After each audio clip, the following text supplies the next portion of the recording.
자, 말씀을 듣기 전에 몇 가지 광고 좀 더 하고 넘어가겠습니다. 우리 박나경 성도님, 우리 친정어머니 브라질에서 지난주 월요일에 오셨는데 자주 뵙게 돼서 너무 감사합니다. 시차 적응이 좀 되셨나 모르겠습니다. 감사합니다. 전국에서 오신 우리 우집사님 네 분들 몸이 좀 아프셨대. 근데 오늘 오셨는데 너무 감사합니다. 고맙습니다.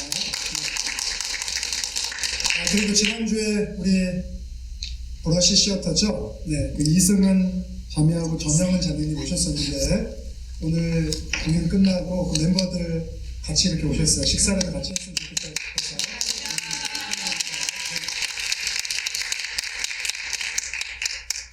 자, 한 주간도 모두 평안하셨습니까? 네. 날씨가 조금 춥긴 하지만 칠리하지만 쌀쌀하지만 그래도 이렇게 좋은 날씨 얻게 해주신 우리 주님께 감사하는 마음으로 오늘 이 예배도 풍성한 은혜를 함께 누리고 돌아가는 그런 시간이 되기를 바라봅니다. 자, 오늘 우리가 함께한 하나님 말씀은 이사야서의 말씀입니다. 여러분 이사야서 읽어보셨습니까? 자, 읽어보신 분 한번 손 들어보십시오. 이거 구별하면 안 되니까. 네, 감사합니다. 혹시 이사야서를 못 읽어보신 분들은 나중에 기회가 될 때 꼭 한번 읽어보시기를 부탁을 드리겠습니다. 자, 이사야서를 보면 하나님은 하나님의 뜻을 구약시대 때 얘기하는 거예요. 하나님의 뜻을 세상 사람들, 여기서 말하는 세상 사람들, 특별히 하나님의 부름을 받고 하나님이 너무나 사랑해서 하나님의 거룩한 백성으로 살기를 원하는 그들을 위해서 선지자들을 보내주셨어요. 왜 선지자를 보내주셨냐면 우리가 하나님의 뜻대로 항상 거룩하고 하나님이 기뻐하는 그런 삶들을 살면 좋은데 왜 그러지 못할 때가 있지 않습니까? 그런 상황 가운데 놓이게 됐을 때 다시금 정신을 좀 바짝 차리고 하나님이 원하시고 기뻐하는 그 거룩한 백성의 위치에 걸맞는 삶을 살아가라. 그래서 그걸 깨닫게 해주고 가르쳐주기 위해서 이렇게 불러서 사용하신 분들을 우리가 선지자라고 하죠. 그래서 이사야서 6장에 보게 되면 이사야가 선지자로 부름을 받는 장면이 묘사되어 있습니다. 그런데 이렇게 선지자로 부름받은 사람들에게 있어서 제일 중요한 게 뭐겠습니까? 뭐 여러 가지가 있겠지만 제가 두 가지만 말씀드릴게요. 제일 중요한 거. 그 첫째는 무엇이냐면 하나님의 말씀을 제대로 전해야 되기 때문에 하나님의 말씀을 잘 들을 수 있어야 돼요. 그래서 하나님이 사랑하는 거룩한 이 백성들에게 진정으로 하시고자 하는 것이 무엇인지를 제대로 전달하려면 제대로 들을 수 있어요. 그래서 잘 듣는 것이 중요하고요. 자, 그러면 잘 듣게 하기 위한 목적이 뭐냐면 잘 전달함을 통해서 그걸 듣고 하나님의 뜻이 무엇인지를 알고 순종하게 하는 거잖아요.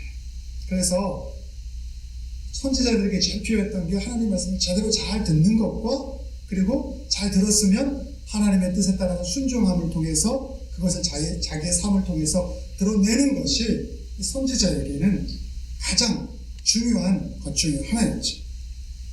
자, 그런데 오늘을 살아가는 우리들, 교회에서 우리가 신앙생활을 하고 있지 않습니까? 우리들에게도 구약시대에 살았던 이 선지자들에게 요구되어지는 중요한 덕목, 바로 방금 전에 얘기했던 것들이 동일하게 우리들에게 요구되어지죠.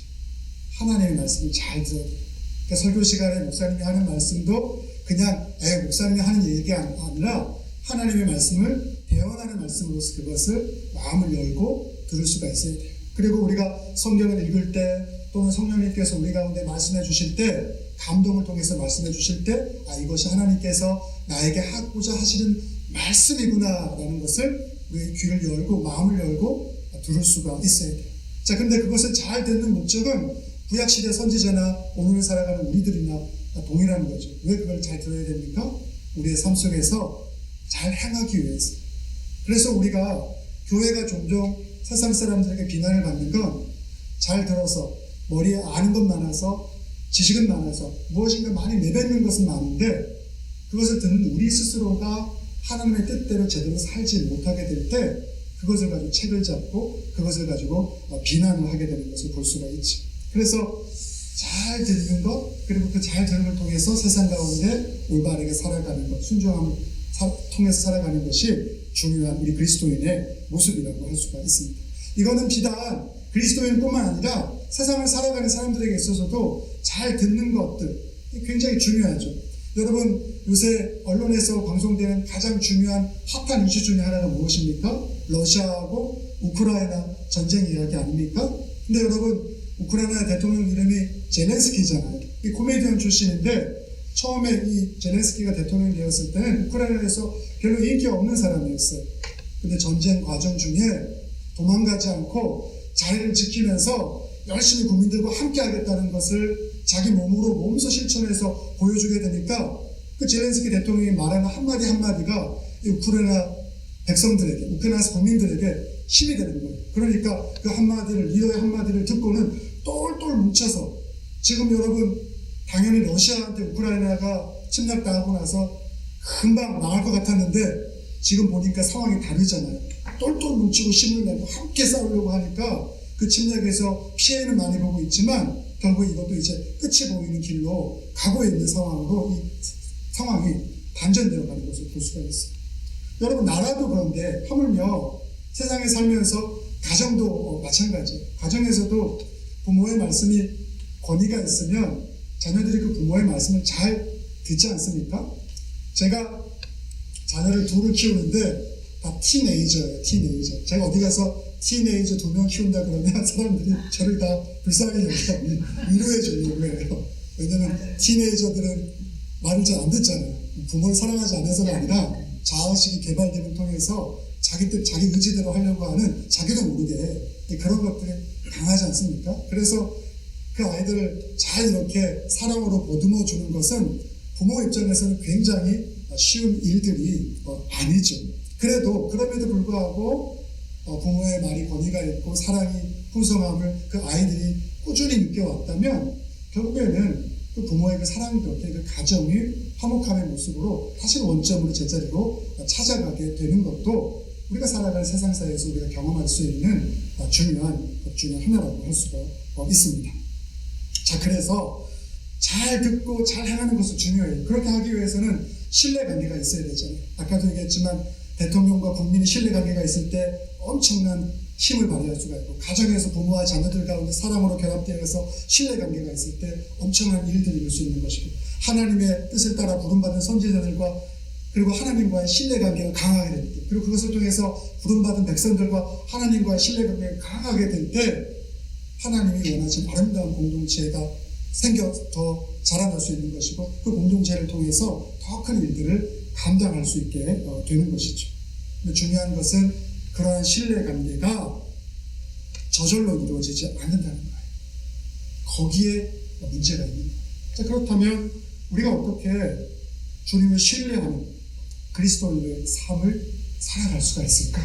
오늘 우리가 이사야서를 통해서 나누고자 하는 중요한 메시지는 바로 그러한 신뢰관계를 우리의 삶 속에서 어떻게 우리가 만들어갈 수 있을까? 우리가 어떤 노력을 통해야지 하나님과 더 깊은 우리 신뢰관계를 형성할 수 있을까를 이 메시지를 통해서 우리가 함께 은혜를 나누고자 합니다. 자, 그래서 신뢰관계를 형성하기 위해서 우리에게 좀 필요한 것들이 있어요. 그 첫째는 무엇이냐면 주님이 맡겨주신 일들을 위해서 협력할 수 있어야 돼요. 이게 무슨 말인가 우리가 좀 고민해 봐야 되는데, 자, 성경에 보면 다양한 공동체에 대해서 언급을 해요. 여러분, 우리가 가지고 있는 성경은요, 개인이 하나님을 만나서 그 신앙의 성장에 대해서 이야기하는 것도 굉장히 중요한 포인트로 우리가 이야기하고 있지만, 성경에 있어서 거의 70% 이상은 공동체를 언급하고 있어요. 공동체. 그래서 성경에 보게 되면 공동체에 대한 이야기들이 많이 나오고, 구약 성경에 보면 어떤 공동체가 있냐면 이스라엘 공동체가 하나님의 부름받은 공동체에서 대표적인 공동체로 언급되어져 있는 것을 볼 수가 있어요. 하나님이 이스라엘 백성만을 특별히 사랑하셔서 그들을 부른 게 아니에요. 이스라엘 공동체나 공동체를 통해서 하나님이 보여주시길 원하시는 그런 모습이 있어요. 그거를 위해서 이스라엘 공동체가 구약 성경에 나오죠. 그러면 예수님 시대 때 신약 성경에는 어떤 공동체가 있습니까? 우리가 보면 신약 시대에 보면 예수님께서 세컨드 커밍 다시 재림하시게 되는데, 그래서 예수님이 다시 재림하시는 것을 바라고 소망함을 통해서 어때요? 종말론적인 그런 신앙을 갖고 살아가는 그리스도인 공동체에 대해서 이 신약의 많은 부분들이 언급을 하고 있는 것을 볼 수가 있어요.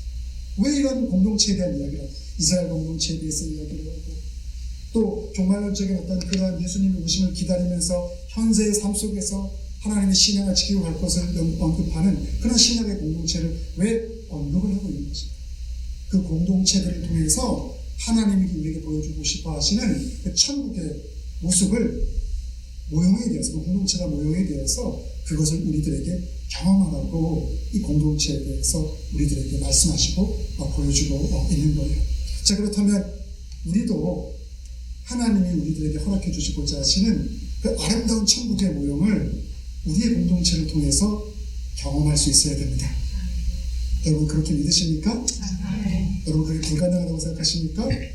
교회 문제 덩어리 있잖아요. 아유, 저 성도님 싫고, 저 집사님 싫고, 저 권사님 싫고, 저 장로님 싫은 것이 아니라 간혹 그럴 때도 있겠죠. 저 성도님이 너무 좋고, 저 집사님이 너무 사랑스럽고, 저 권사님과 저 장로님이 너무나 은혜스럽고 존경할 만하다라는 그러한 고백들이 더 풍성하게 이루어지는 그런 공동체를 우리는 꿈꿔야 되고, 하나의 몸된 예수 그리스도가 머리인 이 교회 공동체는 그런 공동체가 될 수 있어야 돼요. 여러분 그런 것들에 대한 소망과 비전을 갖게 되기를 간절히 바랍니다. 그래서 교회가 중요한 거예요. 우리가 가시적인 어떤 로컬 처치로서 예배드리고자 하는 이 교회가 영적인 교회뿐만 아니라 이러한 교회도 너무나도 중요한 거예요. 우리가 왜냐하면 현실을 살면서 하나님 나라에 대해서 경험할 수 있는 가장 첫 번째 되는 장소가 바로 교회이기 때문인 거죠. 우리가 교회에 대해서 그냥 일주일에 한 번 모여서 예배드리는 그런 공간으로서 뭐 만나가지고 맛있는 밥 먹고 아니면 무슨 취미생활이나 뭐 재미난 이런 이야기하고자 하는 그런 게 아니라 몸된 하나님의 머리 대신 예수 그리스도를 우리가 섬기고 그 공동체 안에서 하나님의 뜻을 이루고자 하는 그런 모습으로, 그러한 생각으로 교회를 사모하고 살아갈 수 있어야 돼요. 우리 마인드가 그렇게 완전히 바뀌어버려야 돼요. 제가 믿기로 저희 디모인 한인교회 성도님들은 그런 생각으로 교회를 과거에도 섬겼고 지금도 섬기고 앞으로도 섬길 줄 저는 믿습니다. 아멘. 자, 그래서 그렇기 때문에 교회에서 서로 잘 협력하는 것이 굉장히 중요해요. 여러분 그렇게 생각하십니까? 근데 협력하는 거 하다 보면 쉬운 일이 없죠. 무슨 일하다 보면 갈등도 생기고 불만도 생기고 거기에서 싸움도 일어나고, 그것이 우리가 속해 있는 세상의 모든 조직과 공동체에서 동일하게 일어나는 것들이라고 할 수 있죠. 그런데 교회 공동체가 세상의 공동체와 분명히 다른 것이 있어요. 세상에서 협력하는 것들을 보면 어떤 공동의 이득과 어떤 목표를 성취하기 위해서 서로 힘을 모아서 협력하고 있는 것을 볼 수가 있어요. 근데 교회에서의 협력의 목적과 이유는 그런 어떤 자기의 이득을 위해서, 어떤 목적을 위해서 협력하는 것이 아니에요. 아, 목사님 그렇게 협력해야 되는 거 아닙니까? 선교하기 위해서 우리가 협력해야 되고 어떤 선한 사업을 하기 위해서 협력해야 되는 거 아닙니까? 물론 그러한 요소들도 교회 가운데 있죠. 그런데 그것에 앞서서 교회가 협력해야 되는 가장 중요한 이유 중에 하나는 무엇이냐면 바로 교회는 영적인 교회, 그 영적인 교회가 가시적으로 보여준 이런 예배드리는 로컬 처치라 할지라도 그 교회는 바로 하나님의 우리의 머리 대신 예수 그리스도를 모실 몸으로 그분을 따르고 그분과 하나 되는 그러한 공동체로 부름받은 그곳이 바로 교회라는 사실이에요. 그게 뭐가 중요합니까? 우리가 이것을 잃어버리지 않으면 어떤 갈등과 어려움이 있을 때 우리는 항상 우리의 머리 대신 예수 그리스도를 바라보고 생각할 수가 있어요. 그러면 우리의 갈등과 문제에 대한 해답을 거기서 우리는 얻게 되는 것이죠. 여러분 이것이 굉장히 중요해요. 목사님 그러면 우리가 교회 공동체에서 살아가는데 그리고 이론인데 그것을 우리가 제대로 살아가고 있음을 확인할 수 있는 방법이 뭐가 있겠습니까? 물론 여러 가지가 있을 수 있는데 제가 간단하게 언급하자면 저는 이렇게 생각을 합니다. 그것을 우리가 확인할 수 있는 방법은 공동체 안에 협력하는 데 있어서 우리가 상대방에 대해서 존중하고 그리고 우리가 상대방에 대해서 다름을 포용할 수 있는 마음으로 우리가 함께 협력하고 있느냐 없느냐, 이것이 중요하죠. 예수님께서는 사람들의 재력이나 외모나 권력으로 차별하지 않았죠. 우리가 세상 가운데 불평하고 불만 갖고 살아가는 많은 문제들이 일어나는 이유들이 뭐냐면 바로 재력과 외모와 권력을 가지고 모든 것을 차별하기 때문이죠. 근데 예수님은 그렇게 하지 않으셨어요. 그럼 그분이 교회의 머리예요. 그리고 우리는 그분의 몸이에요. 그렇다면 우리가 교회의 일원으로서 살아가야 되는 삶의 방식은 당연하게 어떤 것인지 말하지 않아도 아마 여러분 아시겠죠. 예수님이 가셨던 그 삶의 방식으로 우리는 살아가야 되는 거예요. 여러분, 그러면 우리가 잠깐 실수하고 잠깐 어떤 갈등과 문제를 가지고 있다 할지라도 항상 우리의 원점으로 돌아갈 수가 있는 거예요. 그게 중요한 거예요. 단순히 어떤 이득을 위해서, 목적을 위해서, 이것을 하기 위해서 어떤 것을 하는 것이 아니라 항상 어떤 일에 있어서 우리의 머리 되신 분은 예수 그리스도구나, 나는 그분의 몸이구나, 이 점을 믿게 될 때 예수님이 살아갔던 차별하지 않으시고 관용과 포용으로 세상을 감싸주시는 그것이 무슨 의미라는 것을 우리가 알게 될 때 우리는 우리의 잘못된 태도와 생각들을 교정할 수가 있겠죠. 그런 의미에서 우리가 교회의 몸된 일원이라는 것이 너무나도 중요한 거예요. 여러분, 제 말씀을 이해할 수 있겠습니까? 이것이 얼마나 의미 있고 가치 있는 것이라는 것을 여러분 정말 진정으로 고민해 보시기를 간절히 바랍니다.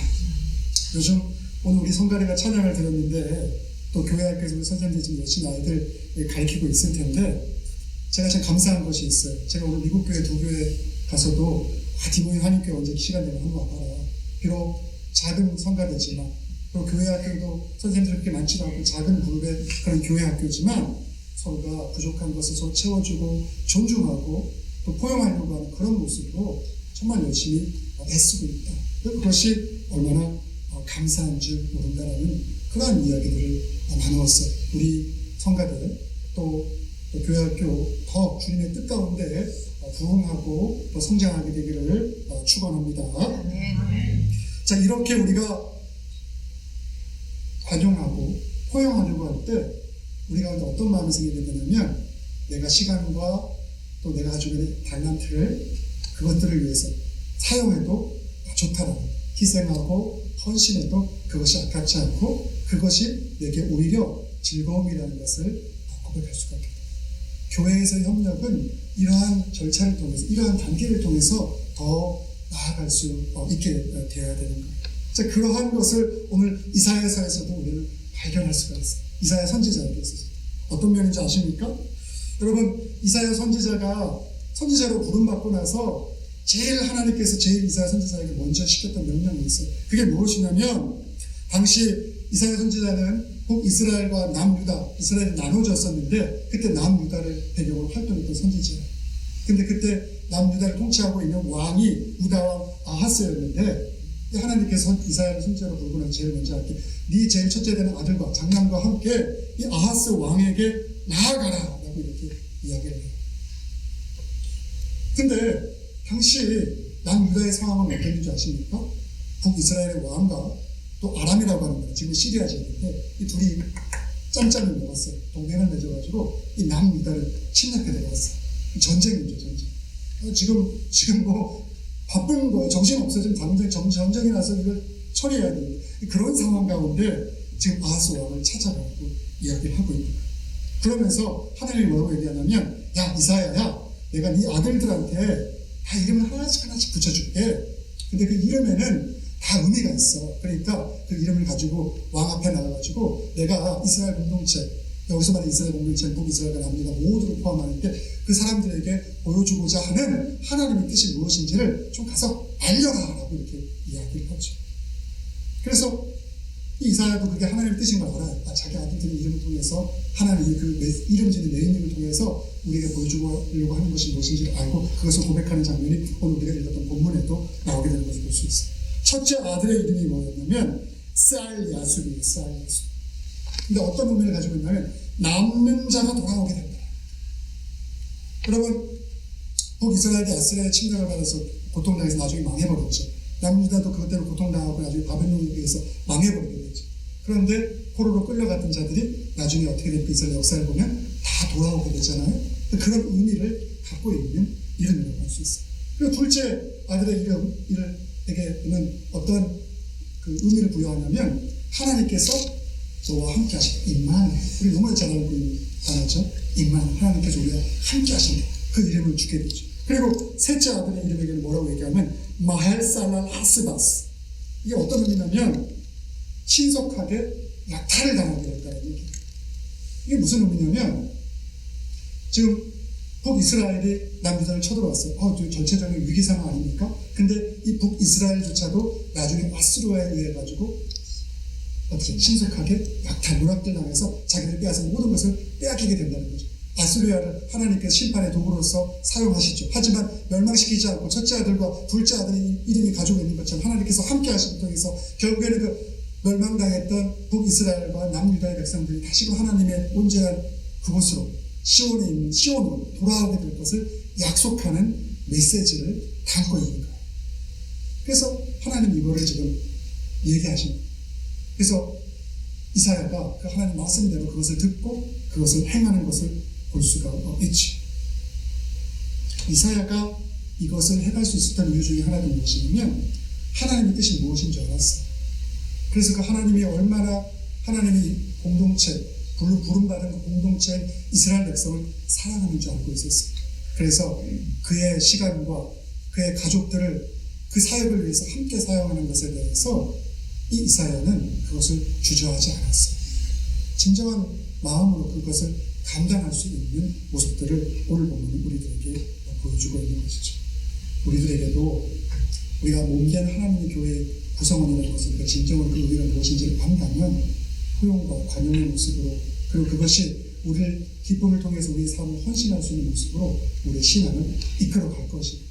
누가 팔을 우겨다짐을 해서 그것을 하는 것이 아니라 우리 스스로의 깨달음을 통해서 그러한 협력의 관계를 이루어 나가게 될 것입니다. 저는 우리 공동체가 더 큰 그런 풍성함, 협력의 풍성함을 이룰 수 있는 그런 은혜의 공동체가 되기를 간절히 축원합니다. 자, 그래서 협력을 통해서 하나님에 대한 신뢰가 커가게 되는 것을 볼 수가 있어요. 두 번째는 뭐냐면 우리 하나님을 더 신뢰하기 위해서 우리에게 필요한 것이 있는데 우리에게 인내심을 하나님 요구하시죠. 여러분 참 어려워요. 목사님 좀 하나님 잘 믿으면 여기서 말하는 잘 믿는 날 우리 잘 믿으면 좋죠. 하나님 우리가 말하는 세상적인 축복들 돈 많이 벌고 명예롭고 자식들 잘 되고 이런 것들만 좀 이루어지면 좋겠는데 우리가 교회 성도님들하고 함께 이렇게 신앙생활 하다 보면 마음속으로 그런 거 바라는 것들이 다 느껴져요. 목회를 좀 오래 하다 보면. 근데 겉으로는 아닌 척하는 경우도 많이 있죠. 우리의 육적인 밑바닥에서의 마음은 항상 그런 것들을 꿈꾸고자 하는 마음들이 있어요. 그러니 거기에 대척적으로 있는 게 뭡니까? 인내하는 거예요. 고통 안에서 우리가 인내하는 거. 이건 우리가 죽기보다도 싫어하는 거죠. 쉽지 않은 거예요. 근데 성경은 우리에게 인내를 요구하고 있어요. 제가 단위에서 저도 잘 못하는 부분들도 많지만 인내하는 이런 거 하게 되면 참 속상할 때가 많을 것 같아요. 그냥 하나님 잘 믿고 하나님께 원하는 거 간구하고 그러면 하나님 다 들어주시고 다 형통할 거야. 이런 말을 저는 감히 못 드리겠어요. 하나님 우리에게 더 요구하는 것들은 주님 안에서 인내할 것을 우리에게 요구하고 있어요.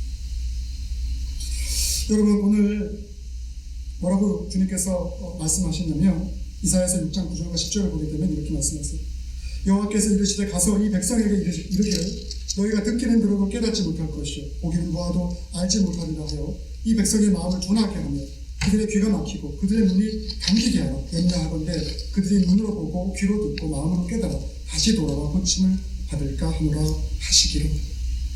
이스라엘 백성이 완악하여서 선지자를 보내 하나님께서 말씀을 하여도 그걸 잘 알아듣지 못했죠.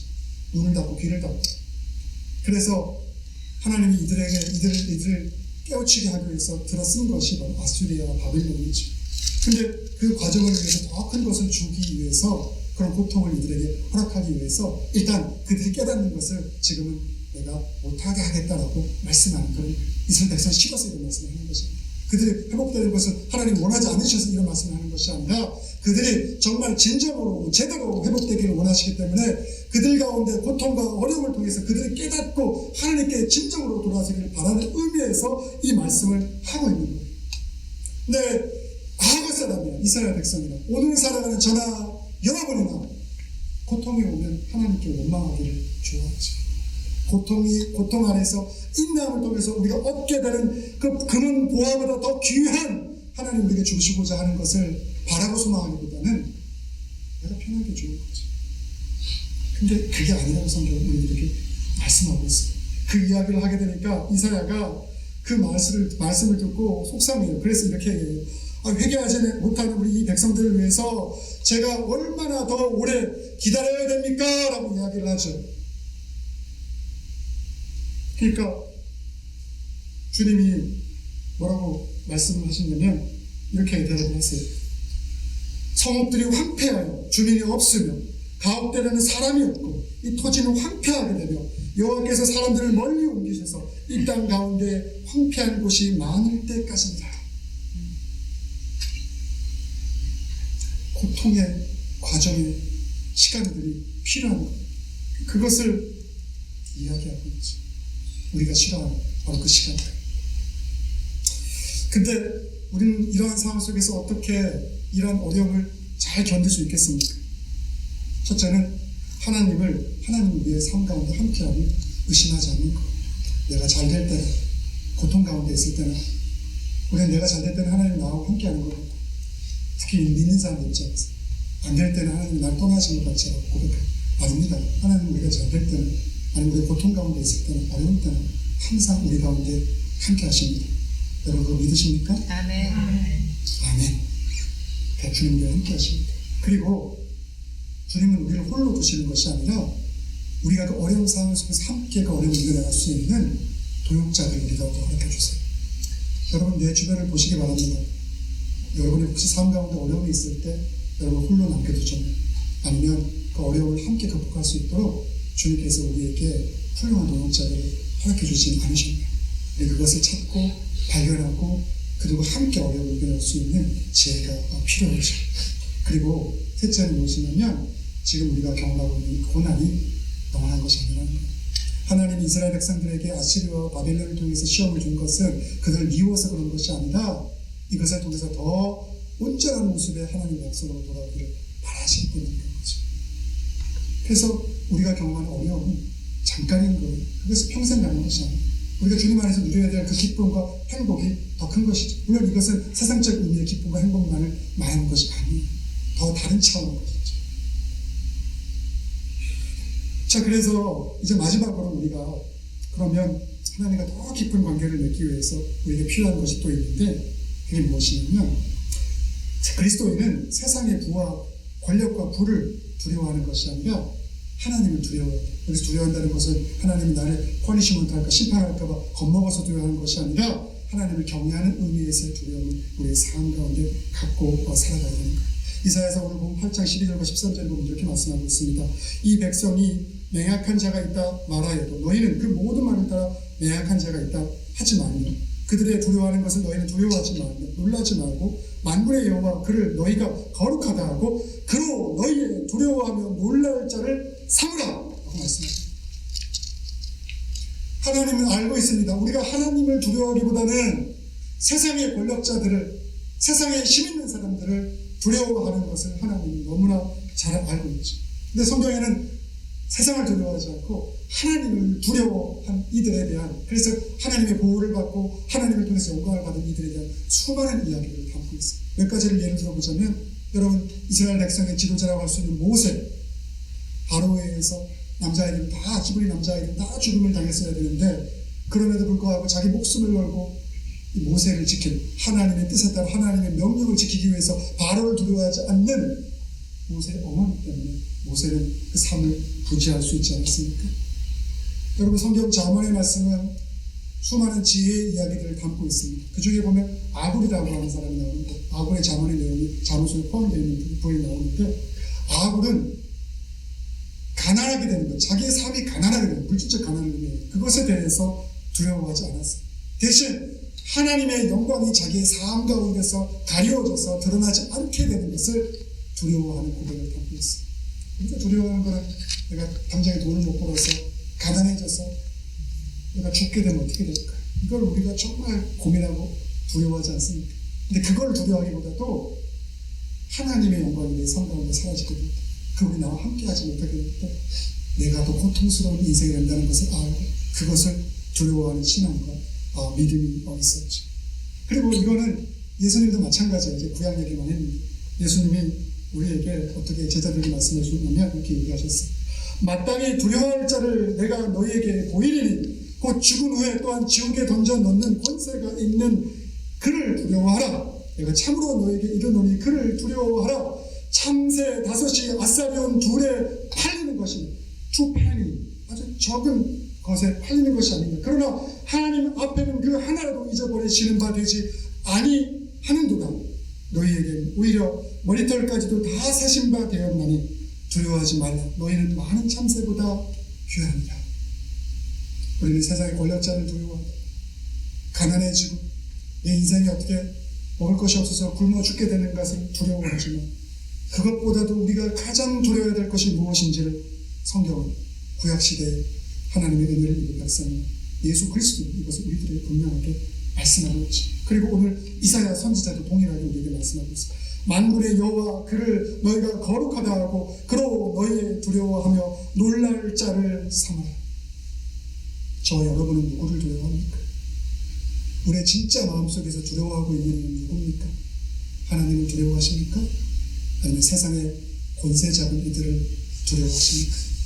여러분이 거기에 대해서 스스로 답을 열어보시기를 바랍니다. 이제 좀 말씀을 정리하고자 합니다. 우리에게는 이사야 선지자와 같은 삶의 자세가 필요합니다. 우리는 몸된 교회의 이론이라는 의미가 무엇인지를 잊지 말아야 됩니다. 그리고 인내할 수 있는 힘을 더 키울 수 있어야 합니다. 그리고 세상을 두려워하기보다는 주님을 두려워하는 믿음이 우리 가운데 있어야 합니다. 이렇게 한 걸음 한 걸음 세상을 향하여 믿음으로 나아가게 될 때 우리는 놀라운 축복을 주님 통해서 경험하게 될 것입니다. 그런 놀라운 축복을 경험하게 되는 저와 여러분 모두가 되기를 간절히 바랍니다. 아멘. 기도하겠습니다. 사랑과 은혜가 많으신 아버지 하나님, 오늘 이사야서의 말씀을 통해서 하나님을 신뢰하는 것이 무엇인지 또 그것을 위해서 우리가 어떠한 것들을 우리의 삶 가운데 키워나가야 될지에 대해서 말씀을 통해서 함께하여 주시니 고맙고 감사합니다. 이것을 그냥 흘러버리는 것이 아니라 믿음 안에서 이것이 우리의 삶의 결단과 인생의 방향을 바꿀 수 있는 놀라운 하나님의 축복의 말씀으로 우리의 삶 가운데 채워지기를 간절히 소망합니다. 이 모든 말씀 예수님의 이름으로 기도드렸사옵나이다. 아멘. 지금 시각은